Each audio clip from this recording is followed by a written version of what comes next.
সুপ্রভাত বন্ধুরা, সোমার ঘর সংসারের আরও একটা নতুন ব্লগে আপনাদেরকে স্বাগত। আজকে বুধবার, আজ রাধা অষ্টমী, তাই সকাল থেকে ঘরের টুকিটাকি সমস্ত কাজ সেরে নিয়ে একদম সরাসরি স্নান সেরে ঠাকুর ঘরে এসে আপনাদের সঙ্গে ব্লগটা স্টার্ট করলাম। ঠাকুর ঘরের ঠাকুর পরিষ্কার করা হয়ে গেছে, সঙ্গে কিন্তু ঠাকুর ঘর মুছে ঠাকুরের বাসনও মাজা হয়ে গেছে।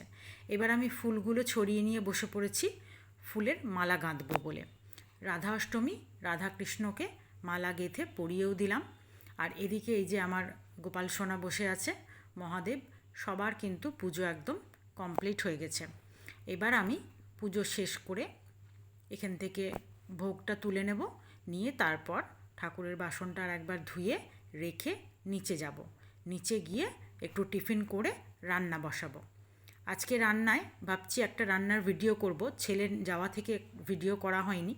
তো আজকে এই যে রান্নাঘরে চলে এসেছি আর ভিডিওর প্রস্তুতি চলছে।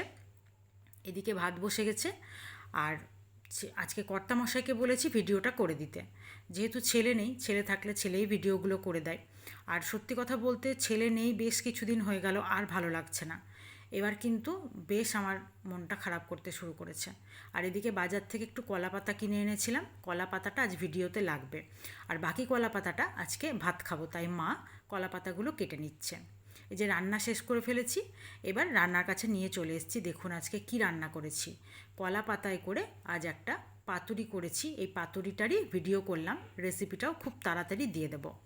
আর সঙ্গে আছে শসা, লেবু, যেটা রোজ থাকে। আর এদিকে কলা পাতা মা কেটে দিয়েছে, আজকে কলা পাতায় করে ভাত খাবো যেহেতু সকলে। আর সঙ্গে কি কি রান্না আছে আপনাদেরকে দেখিয়ে দিই।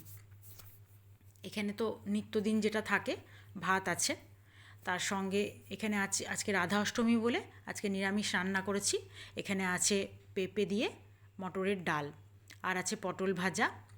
আর ওদিকে তো দেখলেন একটা পাতুরি করেছি, ওটা করেছি দেখাচ্ছি। এখানে আছে আলু সয়াবিনের ডালনা, নিরামিষ, খুবই ভালো লাগে এটা খেতে।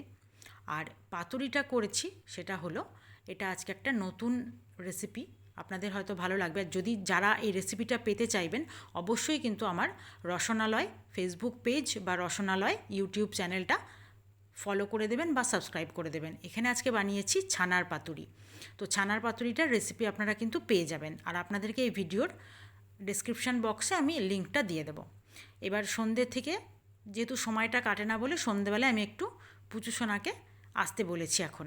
আর পুচুসোনারও ইচ্ছে যে সন্ধ্যেবেলা এলে আমার কাছে একটু পড়াশোনা করবে, তাই পুচুসোনার মা ওকে বই সমেত আমার কাছে দিয়ে গেছে। তো পড়ার ফাঁকে একটু ব্রেক চলছে, আমিও চা নিয়েছি, মা চা খাচ্ছে, আর পুচুসোনাকে একটু বিস্কুট দিয়েছি, ও খাচ্ছে বসে বসে। তো বাচ্চাদের সঙ্গে সময় কাটাতে দেখুন কত ভালো লাগে, ওদের এই আদব কায়দা দেখতেই যেন মনটা ভরে যায়। আর ছেলে যাওয়ার পর থেকে বাড়িটা এত ফাঁকা লাগে যে সন্ধেবেলাটা একা একা একদম ভালো লাগে না। তো পুচুসোনা এলে একটু সময়টা কাটে, আনন্দ হাসি মজা করে সময়টা কেটে যায়।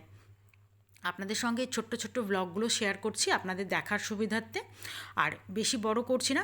আপনারা যদি বড় করে ব্লগটা দেখতে চান অবশ্যই জানাবেন। আজকের এই পর্যন্তই, টাটা।